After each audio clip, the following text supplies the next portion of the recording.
भूमिहार ब्राह्मण लिखने पर विवाद खड़ा हुआ और आप देखिए किस तरीके से सवर्ण आयोग के कुछ सदस्यों की आपत्ति जो है वो सामने नजर आती है। उन्होंने इस पर अपनी आपत्ति दर्ज कराई सवर्ण आयोग के। हालांकि चेयरमैन जो है वो कह रहे हैं कि ऐसा कुछ नहीं है, नाराजगी की कोई खबर नहीं है। को देखिए, जो साक्ष्य है, दस्तावेज है, उसी के अनुकूल कुछ कार्य में हम निर्णय होगा। और कहीं से कोई विवाद, जातीय आधार पर विवाद न है, न होने वाला है। तो हर समाज में इस तरह की परिस्थितियां रहती है, बोले जाते हैं कुछ, सच्चाई कुछ है। हर वही मैं पूछ रहा था उपेंद्र बाबू से, क्या था वो राजपूत और क्षत्रिय में क्या आपका अंतर है बताइए, कायस्थ और लाला जी में क्या अंतर है बताइए।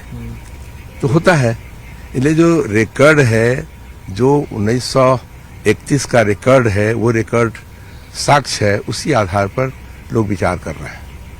तो आप चाहते हैं सर कि भूमिहार ब्राह्मण लिखा जाए दस्तावेज? ये तो बात, जो दस्तावेज कहता है उसी पर हम लोग विचार करने वाले हैं। इसे दस्तावेज में क्या है सर, जरा बता दें हमारे दर्शकों को। दस्तावेज तो जो जनसंख्या का निर्धारण हुआ है उसमें स्पष्ट लिखा हुआ है हर बात, और उसकी उस पर चर्चा हम लोग करेंगे। तो कैसे कोई विवाद की बात नहीं है? ना, कोई भी ये पता नहीं हमको समझ में नहीं। महाचंद्र सिंह कभी भी कोई विवादित व्यक्ति नहीं रहा, पूरे लाइफ में विवाद कुछ नहीं हो रहा है। पता नहीं कहां से ये सब बात सुन रहे हैं, क्यों विवाद होगा।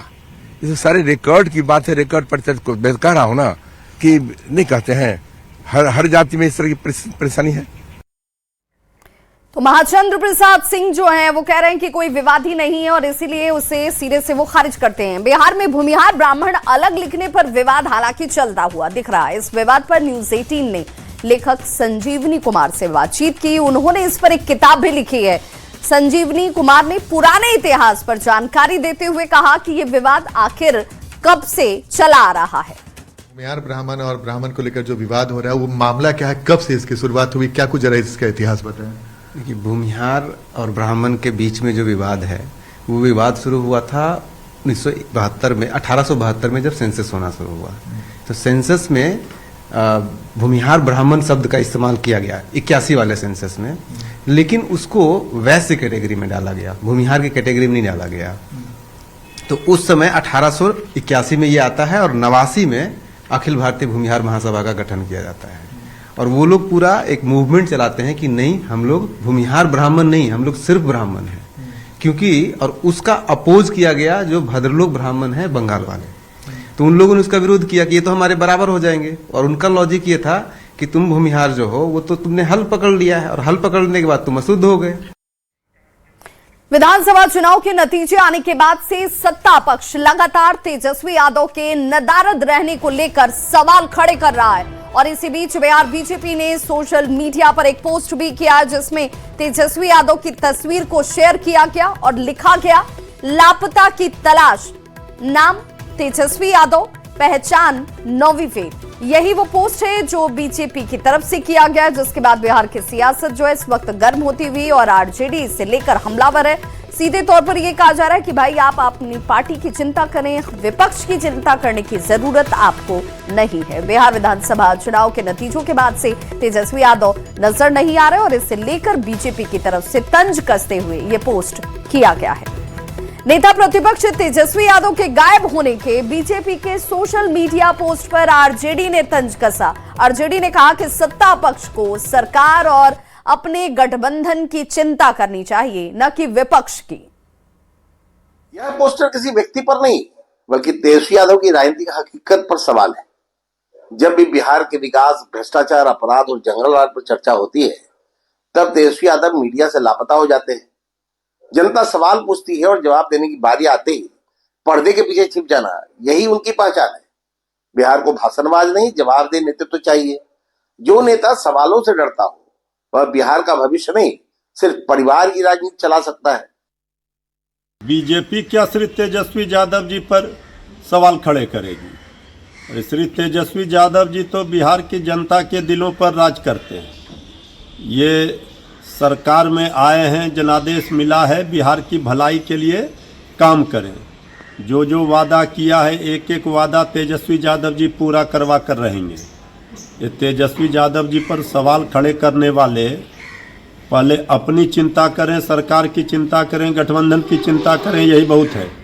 महाराष्ट्र के पूर्व सीएम और कांग्रेस के वरिष्ठ नेता पृथ्वीराज चौहान ने ऑपरेशन सिंदूर पर विवादित बयान दिया है। उन्होंने कहा कि ऑपरेशन सिंदूर के पहले दिन हम पूरी तरह से हार गए थे। उन्होंने यह भी कहा कि 12 लाख सैनिकों की सेना को बनाए रखने की आखिर जरूरत क्या थी। तो देखिए, कांग्रेस नेता का यह विवादित बयान आया जिस पर सियासत गर्म हो गई। ऑपरेशन के पहले दिन हम हार गए थे, हमारे विमानों को मार गिराया क्या था, यह उनकी तरफ से कहा जाता है। क्या कुछ उन्होंने कहा, जरा आप भी सुनिए।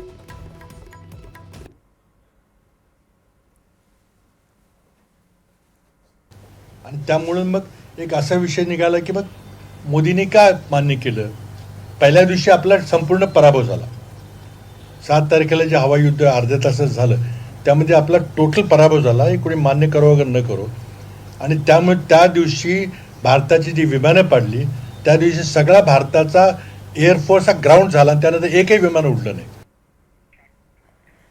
तो पृथ्वीराज चौहान का जैसे ही बयान आता है, केंद्रीय मंत्री गिरिराज सिंह ने कांग्रेस नेता के इस बयान पर जमकर निशाना साधा। उन्होंने कहा कि कौन क्या कह रहा है इससे मुझे कुछ लेना देना नहीं है। सेना के शौर्य को अपशब्द कहने का किसी को अधिकार नहीं है। जो लोग सेना के शौर्य को अपमानित करते हैं वे लोग देश हित के बारे में कभी सोच ही नहीं सकते। कौन क्या कह रहा है ये उससे मुझे कुछ लेना देना नहीं। सेना के शौर्य पर किसी को गाली देने का अधिकार नहीं है। जो लोग सेना के शौर्य को अपमानित करते हैं वो कभी देश हित की बात सोच ही नहीं सकते। कांग्रेस नेता पृथ्वीराज चौहान के बयान पर केंद्रीय मंत्री रवनीत सिंह बिट्टू का बयान भी आया। उन्होंने कहा कि मेरे ख्याल से वे मानसिक तौर पर बीमार हैं। ख्याल से मानसिक तौर पे बीमार हो गए, जहां मानसिक तौर पे इलेक्ट्रिक शॉक देने की जरूरत है उन्हें। तो देखिए, ऑपरेशन सिंदूर को लेकर दिए गए बयान पर कांग्रेस नेता अब भी अड़े हुए हैं। वो कह रहे हैं कि मैं आखिर माफी क्यों मांगूंगा, ये सवाल ही माफी मांगने का उठता नहीं है। संविधान मुझे सवाल पूछने का अधिकार देता है और मैंने जो कहा है मैं अपने उस बयान पर अब भी अड़ा हुआ हूं, कायम हूं। पृथ्वीराज चौहान कह रहे हैं कि मैं माफी नहीं मांगूंगा, माफी मांगने के जैसा कोई बयान मैंने दिया ही नहीं। मैं करूंगा, डिटेल बात करूंगा जी। Will talk to media properly. So are you apologising right now? अरे बिल्कुल, मेरा राइट है। Constitution gives me right to ask questions. मुख्यमंत्री नीतीश कुमार आज गया जी के दौरे पर हैं। उन्होंने बेपाड में बिहार के प्रमंडलीय आयुक्तों और जिला पदाधिकारियों के साथ फोटो सेशन किया और 2 दिवसीय मंथन 2025 कार्यशाला में शामिल हुए। उन्होंने मंथन 2025 कार्यशाला का उद्घाटन किया। थोड़ी देर में मुख्यमंत्री महाबोधि मंदिर पहुंचकर भगवान बुद्ध के दर्शन पूजन भी करने वाले हैं। आज गया दौरे पर है और इस दौरान जो है वे सबसे पहले बिपाड पहुंचे और अभी थोड़ी देर पहले ही जो है बिहार के मुख्यमंत्री नीतीश कुमार जो है वो बिपाड पहुंचे और सबसे यहाँ पहुंचने के बाद जो है जो बिहार के जितने भी तमाम 10 प्रमंडलीय आयुक्त है और साथ ही बिहार के जितने भी जिला अधिकारी है उनके साथ जो यहाँ पर फोटो सेशन किया। इसके बाद जो है मंथन 2025 का है, जिसका उद्घाटन जो है वो मुख्यमंत्री नीतीश कुमार जो है उसने किया है। बता दें कि इसमें पूरे बिहार के 38 जिलों के जिलाधिकारी और 10 प्रमंडल आयुक्त जो है वो यहाँ पर पहुंचे हैं। इस तरह कह सकते हैं कि सीएम के आगमन को लेकर के सुरक्षा व्यवस्था भी काफी टाइट किया गया है। साथ ही इसके बाद बिपाड के बाद जो है करीब 1 घंटे बाद जो है वो महाबोधि मंदिर जाएंगे और महाबोधि मंदिर में भगवान बुद्ध के दर्शन करेंगे, पूजा करेंगे। इसके बाद जो है वो पटना वापस हो जाएंगे। आपको बता दें कि इस मंथन का जो उद्देश्य है बिहार में विकास के कार्य को कितना गति बढ़ाया जाए, साथ ही प्रशासनिक में और क्या कुछ बदलाव हो सकता है, उससे क्या कुछ नए और कुछ उसमें उभारा जा सकता है। इस दौरान मुख्यमंत्री नीतीश कुमार जो है मंथन 2025 का आयोजन जो है वो यहाँ पर किया गया है और यह कार्यशाला जो है वो 2 दिनों तक चलेगा। तो 2 दिनों के चलने के उपरांत जो आज पहले दिन है इस कार्यशाला का उद्घाटन बिहार के मुख्यमंत्री नीतीश कुमार ने किया। एलनलिली न्यूज 18 गया जी। चुनावी नतीजे के बाद लालू के दोनों बेटे तेज प्रताप यादव और तेजस्वी यादव का गाड़ी को लेकर प्यार जो है वो चर्चा का विषय बना हुआ है। नेता प्रतिपक्ष तेजस्वी यादव का 4 व्हीलर चलाते हुए वीडियो सोशल मीडिया पर इन दिनों खूब तेजी से वायरल हो रहा है। तेजस्वी 4 व्हीलर की ड्राइव करते हुए आपको नजर भी आ रहे होंगे। दूसरी तरफ तेज प्रताप यादव पटना की सड़क पर बाइक चलाते हुए नजर आए। तो गाड़ी के शौकीन हैं लालू के दोनों ही लाल। इन दोनों बेटों की बात करें, दो तस्वीरें आपके सामने हैं। 4 व्हीलर चलाते हुए तेजस्वी आपको दिख रहे होंगे और दूसरी तरफ है बाइक चलाते हुए तेज प्रताप यादव। तो इन तस्वीरों से आप ये समझ सकते हैं कि राजनीति से इतर जब शौक की बात आती है तो तेजस्वी यादव की बात हो या फिर तेज प्रताप यादव की बात हो, दोनों को गाड़ी का शौक है और शौक को पूरा करने के लिए हाथ से देखिए ड्राइव पर भी निकले। गाड़ी ड्राइव करते हुए ड्राइविंग सीट पर आपको तेजस्वी यादव दिख भी रहे होंगे। हालांकि बीजेपी ये सवाल करती है कि तेजस्वी यादव कहाँ है, लेकिन ये जो वीडियो है इस वीडियो में आप देख सकते हैं कि 4 व्हीलर चलाते हुए तेजस्वी दिख रहे हैं। हालांकि ये वीडियो कुछ वक्त पहले का है जब वो इस गाड़ी को ड्राइव कर रहे थे। और दूसरी तस्वीर में तेज प्रताप यादव जो कि लालू प्रसाद यादव के बड़े सुपुत्र हैं और वो बाइक चलाते हुए दिख रहे हैं। बिहार सरकार के पीएचईडी मंत्री संजय सिंह अपने विभाग का हाल जानने के लिए शिकायत निवारण हॉल पहुंचे और विभाग के कामकाज का जायजा लिया। मंत्री ने खुद विभागीय शिकायत हॉल में पहुंचकर शिकायतों के निवारण की पूरी जानकारी पहले हासिल की और फिर लोगों से फोन पर खुद बात कर जानकारी लेते दिखे। गड़बड़ी लगने पर तुरंत अधिकारियों को उन्होंने निर्देश भी दिया और समाधान निकालने की बात कही। बताइए अपना। राजेश ठाकुर कहाँ? राजेश ठाकुर शिवहर में कहाँ से बोल रहे हैं?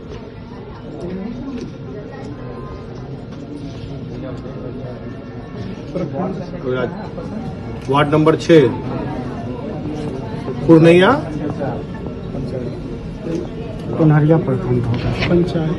पूर्णिया ब्लॉक में वार्ड नंबर 6 से राजेश ठाकुर का क्या दिक्कत है आपका? राजपुर बहरिया पंचायत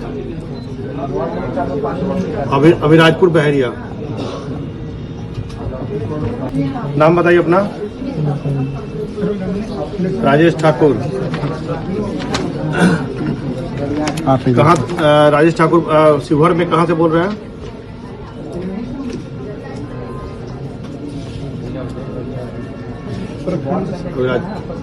वार्ड नंबर 6। मैथिली भाषा के संरक्षण और डिजिटल उपयोग को बढ़ावा देने के मकसद से राज्यसभा में महत्वपूर्ण मुद्दा उठाया गया। संजय झा ने केंद्र सरकार से आग्रह किया है कि मैथिली भाषा की प्राचीन लिपि को गूगल कीबोर्ड, एंड्रॉयड, iOS और सोशल मीडिया प्लेटफॉर्म्स पर शामिल करने के लिए जरूरी कदम उठाए जाएं ताकि मैथिली भाषी लोग डिजिटल माध्यमों पर अपनी मातृभाषा का सहज और स्वाभाविक उपयोग कर पाएं। महोदय, मैथिली भाषा की मान्य एवं प्राचीन लिपि तिरहुता, जिसे बैदही लिपि भी कहते हैं, को गूगल कीबोर्ड, एंड्रॉयड, iOS तथा विभिन्न सोशल मीडिया प्लेटफॉर्म पर पूर्णतः सहज और ऑटोमेटिक सपोर्ट उपलब्ध नहीं है। माननीय महोदय, मैथिली भाषा न केवल हमारे संविधान की 8वीं अनुसूची में विधिवत सम्मिलित है, बल्कि देश विदेश में करोड़ों लोगों की मातृभाषा है। तकनीकी और डिजिटल क्रांति के इस युग में जहां कृत्रिम बुद्धिमत्ता, मशीन लर्निंग और सूचना संचार प्रौद्योगिकी के माध्यम से वैश्विक स्तर पर नई संभावनाएं निर्मित हो रही हैं, वहीं किसी भी भाषा की डिजिटल उपस्थिति उसकी जीवंतता, प्रसार और संरक्षण के सबसे प्राथमिक शर्त बन चुकी है। खबर नवादा से, जहां अतिक्रमण के खिलाफ अभियान लगातार चलाया जा रहा है। हिसुआ नगर परिषद में सरकारी जमीन पर बुलडोजर चलाकर अवैध कब्जे को हटा दिया गया। कई घरों पर प्रशासन ने हथौड़ा भी चलाया। 3 बार नोटिस जारी करने के बावजूद अतिक्रमण जब नहीं हटाया गया, उसके बाद बुलडोजर एक्शन लिया जाता है और अवैध निर्माण को ध्वस्त कर दिया गया।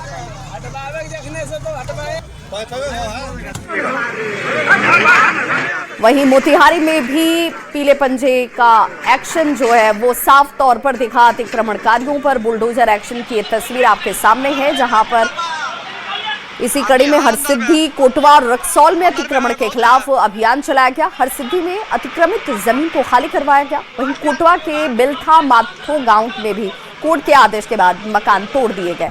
तो 2 तस्वीरें आपके सामने हैं, 2 जिले की ये तस्वीरें हैं, नवादा और मोतिहारी। अतिक्रमण को लेकर एक्शन मोड में इस वक्त विभाग भी और बुलडोजर के जरिए अतिक्रमित जमीन को मुक्त कराया जाता हुआ कोर्ट के आदेश के बाद ये कार्रवाई इस वक्त की जा रही है। आम लोगों की सहूलियत के लिए ही जो जाम की समस्या से लोग जूझते हैं, सरकारी जमीन का जो अतिक्रमण है उसे अब हटाया जा रहा है।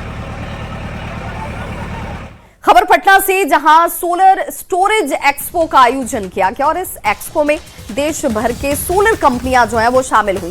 कार्यक्रम का उद्घाटन उद्योग मंत्री दिलीप जायसवाल ने किया। वहीं इस अवसर पर दिलीप जायसवाल ने कहा कि सोलर एनर्जी पूरे देश की इस वक्त जरूरत है और विशेष करके पीएम मोदी ने 1 करोड़ परिवारों को रूफ टॉप पैनल लगाने का आह्वान किया है, जिसमें 2 मेगावाट का जो सोलर पैनल लगाएंगे उन्हें 60% और जो 3 मेगावाट का सोलर पैनल लगवाएंगे उनको 40% तक का सब्सिडी सरकार की तरफ से हासिल होगा। जरूरत है और विशेष करके प्रधानमंत्री श्री नरेंद्र मोदी जी ने आह्वान किया है और आपने पूरे इलेक्शन में भी सुना होगा कि रूफ टॉप पैनल हम लगाएंगे।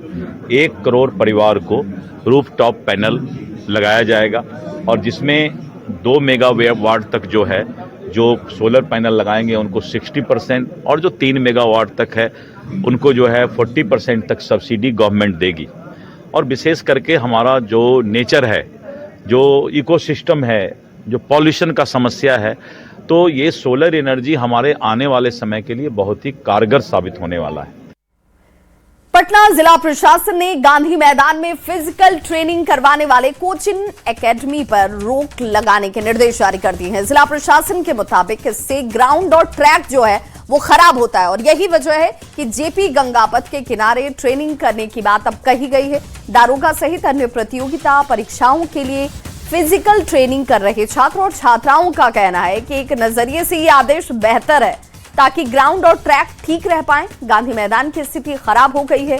अन्य छात्रों का यह भी मानना है कि प्रतिबंध लगाने के साथ साथ पटना में अन्य खेल मैदान भी सार्वजनिक होने चाहिए। गांधी मैदान में फिजिकल ट्रेनिंग करने वाले कोचिंग संस्थानों पर रोक लगा दिया गया है। जी हां, जिला प्रशासन ने बड़ा आदेश पारित करते हुए बताया है कि गांधी मैदान में वैसे तमाम कोचिंग संस्थान जो फिजिकल की ट्रेनिंग देते हैं उस पर पाबंदी लगाई गई है तत्काल प्रभाव से, क्योंकि ग्राउंड जो है उससे खराब होता है और इससे कई कंप्लेन जो है वो जिला प्रशासन के पास गई थी। उनका कहना है कि सुबह में मॉर्निंग वॉक करने वाले या तमाम लोग जो एक्सरसाइज करने वाले हैं उस पर कोई पाबंदी नहीं होगी, लेकिन कोचिंग संस्थान जो बड़ी संख्या में यहाँ पे करते हैं उस पर पाबंदी लगाई है। जिला प्रशासन ने बताया है कि इसकी जगह पे जो जेपी गंगा पथ है वहाँ पे तमाम गंगा के किनारे के जो इलाके हैं वो जगह बेहतर है, वहाँ पे जाकर के आप ये कोचिंग कर सकते हैं। तो लगता है कि इससे दिक्कत होगी? हाँ, दिक्कत तो हो रही है। हाई जंप करने में दिक्कत हो रही है और कोई चीज में दिक्कत नहीं है। हम लोग तो रनिंग सेल्फ कर ले रहे हैं, लेकिन हाई जंप में दिक्कत हो रही है। रनिंग करने में जगह मिल जाती है? रनिंग करने के लिए जगह गोला फेंक लेते हैं, लेकिन हाई जंप के लिए दिक्कत हो रही है। कहीं न कहीं उनका नजरिया सही भी है और गलत भी है। अकॉर्डिंग टू चिल्ड्रेन देखा जाए तो ये गलत हो जाएगा, लेकिन अगर उनके प्रशासन के बिहाफ से देखा जाए तो वो भी सही है, क्योंकि ग्राउंड थोड़ा सा खराब होते जा रहा है, ट्रैक नहीं है और जो पब्लिक पैलेस है ये, तो उसके अकॉर्डिंग उनको ठीक नहीं लग रहा है। लेकिन हम लोग तो स्टूडेंट है ना, हम लोग को कहीं भी चाहिए, आराम ही चाहिए। तो मुझे ऐसा लगता है कि अगर कहीं और ग्राउंड बना के दे तो वो ज्यादा बेनिफिट करेगा, बिकॉज द रीजन कि अब कहाँ जाएंगे हम लोग। यहाँ एक ग्राउंड है, बाकी जगह पार्क है, वहाँ भी लोग टहलेंगे ही, तो फिर हम लोग को भी तो कहीं स्पेस चाहिए ना। अगर ट्रैक सही नहीं रहेगा तो इंजरी ज्यादा होगा, जिसके कारण कोई दौड़ नहीं पाएगा। एक्चुअली गंगा किनारे है क्या कि बालू है, बालू पर एंकल पेन पकड़ लेता है, सही से रनिंग नहीं हो पाता है, रेपिटेशन नहीं हो पाता है, लोगों को टाइम नहीं कम होता है। पटना में सर बहुत है, लेकिन अगर जिला प्रशासन चाहेंगे तो बहुत बच्चों को आराम आ जाएगा। जैसा जो कोचिंग कराते हैं लोग उनसे बताया जा रहा है कि ग्राउंड खराब हो रही है, उससे थोड़ा बेहतर हो पाएगा आम लोगों को करने के लिए। देखिए सर, एक बात बताते हैं, कोचिंग तो यहाँ पर बहुत ज्यादा खुल चुकी है। 56-60 गो कोचिंग है, कोई स्पोर्ट्समैन भी नहीं है यहाँ, दौड़ते दौड़ते ट्रेनर। तो इस चलते ये सब जरूरी है कि अगर जो स्पोर्ट्समैन है उसको रखते ना ये गांधी मैदान में तो 5 एकेडमी रहता है, लेकिन अच्छा सब प्रैक्टिस होता है। लेकिन साथ में ये भी मांग है कि आखिर करने जाए तो जाए कहाँ, और बेहतर अगर और भी ग्राउंड अगर सुविधा दी जाए तो तमाम प्रतियोगिता परीक्षाओं में शामिल होने वाले लड़कों के लिए ये काफी बेहतर साबित हो सकता है। कैमरा पर्सन अजय दुबे के साथ रवि एस नारायण, न्यूज 18 पटना। बेतिया से खबर, जहां के सुदूर इलाकों की बेटियों ने फुटबॉल के मैदान पर इतिहास रच दिया है। एक ही गांव की 7 होनहार बेटियों का चयन राष्ट्रीय फुटबॉल प्रतियोगिता के लिए किया गया है। ये उपलब्धि चंपारण के लिए गर्व का विषय बन गई है। इन सभी खिलाड़ियों ने प्रथम खेल नर्सरी से प्रशिक्षण लेकर अपनी प्रतिभा को निखारा। सीमित संसाधन, कठिन परिस्थिति और सामाजिक चुनौती के बावजूद इन बेटियों ने हौसले और मेहनत के दम पर ये मुकाम हासिल किया है। खेल नर्सरी में इन्हें न केवल फुटबॉल का प्रशिक्षण दिया जाता है, बल्कि जीवन में संघर्ष, अनुशासन और आत्मनिर्भर बनने की सीख भी दी जाती है। मुझे काफी अच्छा लग रहा है। मैं दिन रात मेहनत कर इंडिया टीम में खेलना चाहती हूँ। बहुत अच्छा लगता है। इसके पहले आप कहाँ तक खेल चुकी हैं? इसके पहले आपने खेलो इंडिया गेम्स में भाग लिया था? जी। खबर नालंदा से, जहां के अंतर्राष्ट्रीय पर्यटन स्थल राजगीर के पंच पहाड़ियों में राजगीर महोत्सव का आगाज 19 दिसंबर से 21 दिसंबर तक किया जा रहा है, जिसे लेकर तैयारियां इस वक्त जोर शोर से चल रही हैं। आपको बताते चलें कि राजगीर महोत्सव में